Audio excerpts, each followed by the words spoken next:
Boa noite a todos. Nós vamos dar continuidade e ao mesmo tempo conclusão à nossa série de estudos sobre alguns julgamentos de Deus. E hoje iremos falar acerca do último julgamento.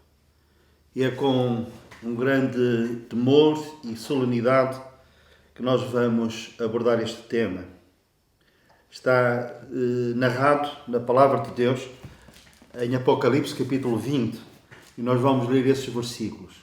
São poucos, mas são de uma frontalidade e de uma clareza enormes e ao mesmo tempo também, por que não dizê-lo, são versículos que deixam a nossa alma pesada.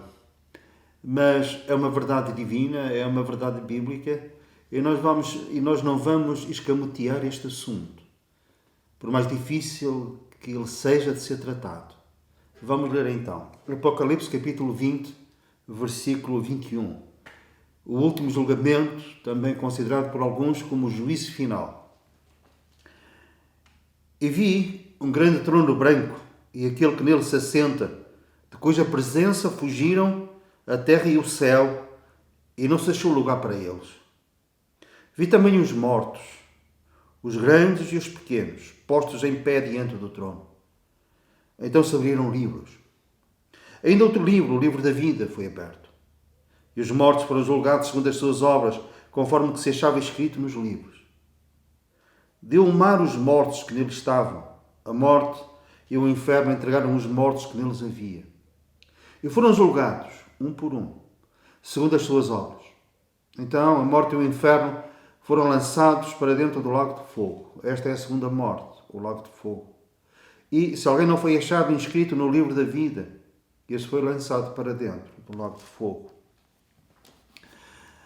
Algumas características deste julgamento. É um julgamento para condenação.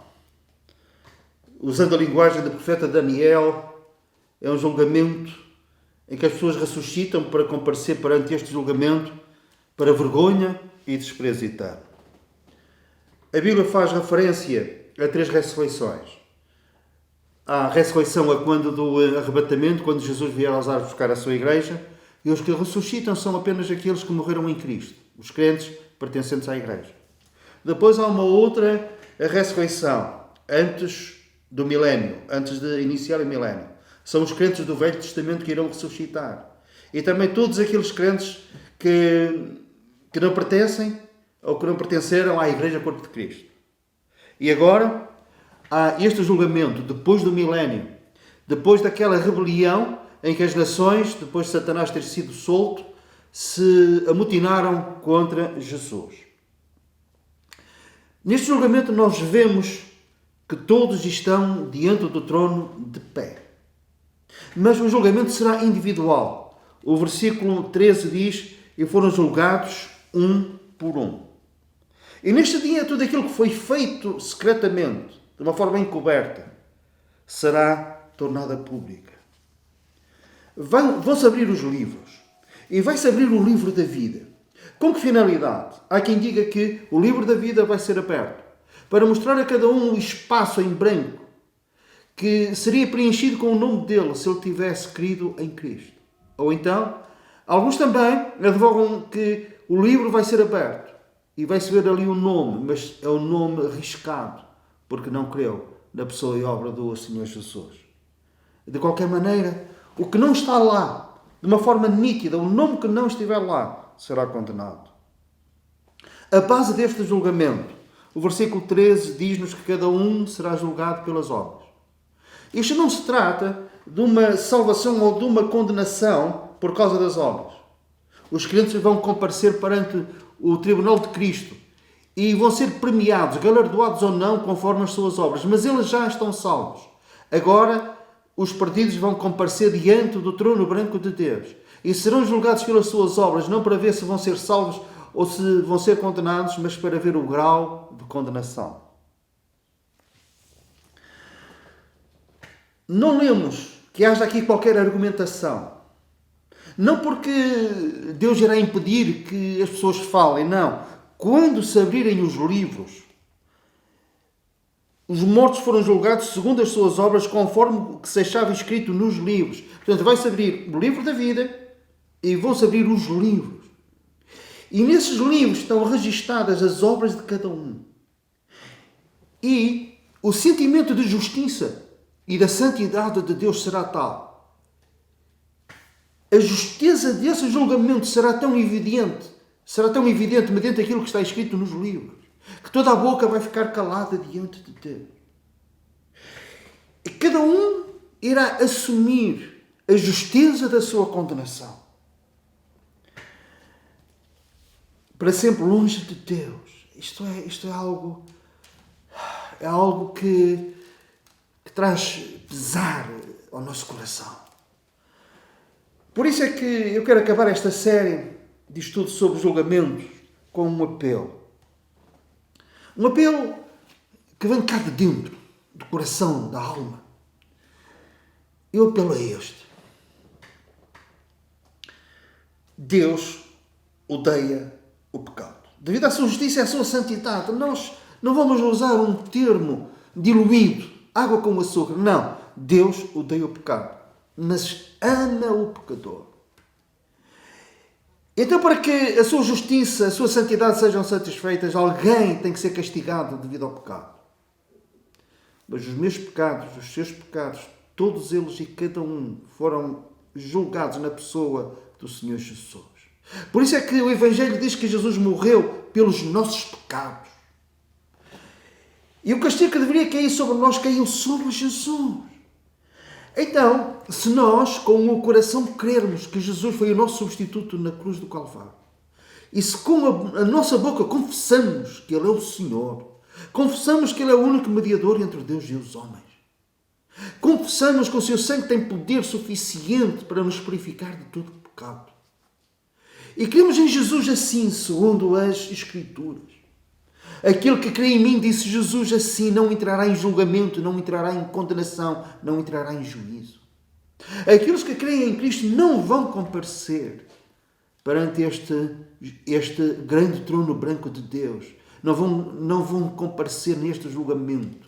Vão comparecer no tribunal de Cristo para serem galardoados, para serem premiados. E não irão comparecer aqui para serem condenados.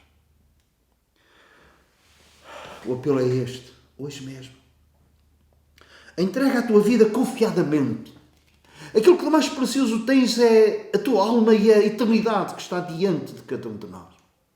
E essa eternidade poderá ser passada com Deus. Estaremos para sempre com Ele, se crermos na suficiência da pessoa e obra do Senhor Jesus na cruz do Calvário. Por outro lado, ficaremos para sempre longe de Deus.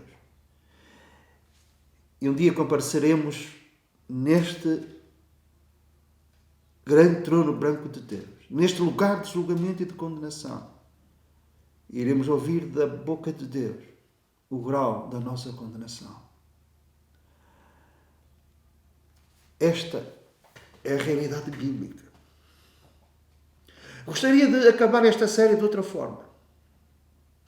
Mas eu não seria fiel às Escrituras, não seria fiel à mensagem de Deus. Por isso, acabamos com este último julgamento, também porque é o último, mas ao mesmo tempo, com esperança, com algo mais do que suficiente para evitar que nós sejamos condenados.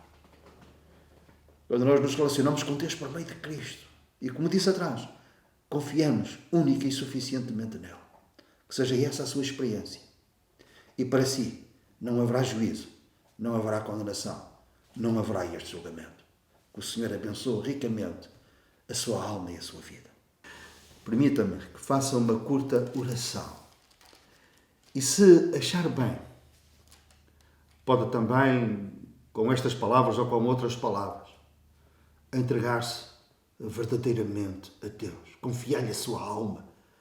Para quê? Para que Ele a purifique de todo o pecado, para que a sua alma seja salva. E assim, jamais entrará em julgamento, jamais entrará em condenação. Vamos orar. Bendito Deus e Pai, nós louvamos-te pela tua santidade, louvamos-te pela tua justiça. Mas louvamos-te também, e nesta hora particularmente, pelo teu amor. E louvamos-te, Senhor, pela solução que tu tens para o nosso pecado. Um remédio eficaz. A obra que Jesus realizou na cruz em nosso lugar. Ele que não cometeu pecado, foi feito pecado por nós. Os nossos pecados estavam sobre ele. E agora que cada um possa pensar nisto seriamente e dizer: Senhor, tem misericórdia de mim e salva a minha alma. Eu confio apenas na obra expiatória que Jesus realizou na cruz. Ele assumiu as minhas culpas, ele assumiu os meus pecados e a condenação dos mesmos. E agora assumo o seu perdão, o perdão que há em Cristo. Ó Senhor, e que a minha alma seja purificada de todo o pecado, pois não quero um dia comparecer diante deste trono branco, diante de Ti na condenação de pecador perdido. Faz isto por amor de mim e por causa do Senhor Jesus. Amém. Que o Senhor abençoe a tua vida, salva a tua alma, por aquilo que Jesus é, por aquilo que Ele fez.